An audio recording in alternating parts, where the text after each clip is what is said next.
L'escalier de l'observatoire craqua sous ses pas. Capucine n'avait pas peur d'être surprise par un appariteur. Elle savait qu'à cette heure tardive, il n'y avait plus personne, et c'était la raison pour laquelle l'ordre donnait toujours ses rendez-vous la nuit. Les initiés savaient comment gagner discrètement la tour de l'observatoire pour y attendre patiemment le moment de sortir. Son téléphone vibra, c'était un SMS. « Tu ne viens pas ?»« Le dîner !» Elle n'avait pas eu le cœur d'appeler pour décommander.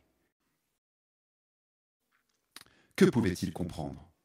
Dans quelques jours, la magie infuserait tout son être et elle ne pourrait plus vivre comme le commun des mortels. Le miaulement d'un chat la fit frissonner. Elle avait beau savoir que la nuit n'était pas plus dangereuse que le jour, une peur ancestrale lui courait le long de l'épine dorsale. Elle repensa au beau jeune homme qui l'attendait là-bas dans ce restaurant. La sensation de mener une mission importante balaya le dîner aux chandelles.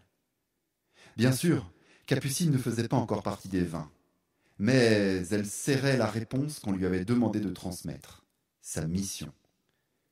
C'était un simple morceau de papier couvert de chiffres et de lettres étrusques. Elle se raccrochait avec fierté à ce lien, la reliant à Robert de Sorbon et la fondation de l'établissement en 1253.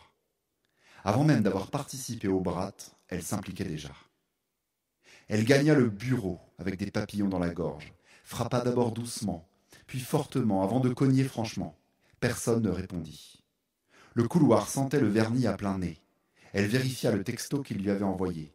C'était bien ce soir. Elle se souvint avoir hésité à aller au dîner d'abord, puis avait opté pour une solution plus simple afin de se cacher et d'attendre. Il aurait du retard. N'était-ce pas le lot des gens importants ? Elle s'installa sur le fauteuil des visiteurs. Il allait venir. Un chat feula. Capucine pensa immédiatement au croque-mitaine. Ne tirait-il pas son nom de l'ancien français mythe, qui signifiait chat ? C'était ridicule. Un conte pour enfants. La magie n'est pas ce que le commun croit.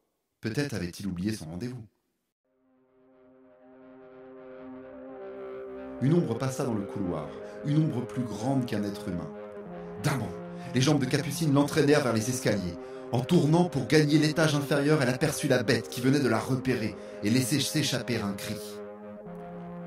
La chose mesurait 2 mètres. Elle était entièrement recouverte de poils. Son visage déformé était celui d'un chien ou d'un loup. En atteignant la galerie Sorbon, Capucine eut l'impression d'avoir gagné la course. À l'autre bout du couloir, une silhouette semblait l'attendre. Une silhouette humaine, une silhouette recouverte du capuchon des savants. Était-ce lui ? Il ne lui avait jamais montré son masque. Elle pressa le pas, puis implora. « Est-ce vous ?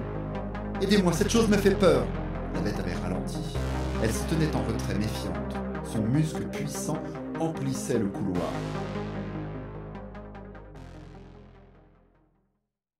L'homme, encapuchonné, s'approcha de Capucine, lui arracha la lettre, y jeta un œil puis lança. « C'est bon, tu peux la tuer. »« Pitié !» supplia Capucine, « s'il vous plaît !»« Je suis désolé, répliqua-t-il sur le ton d'une conversation de salon. Je ne peux vous tuer moi-même, on risquerait de le savoir.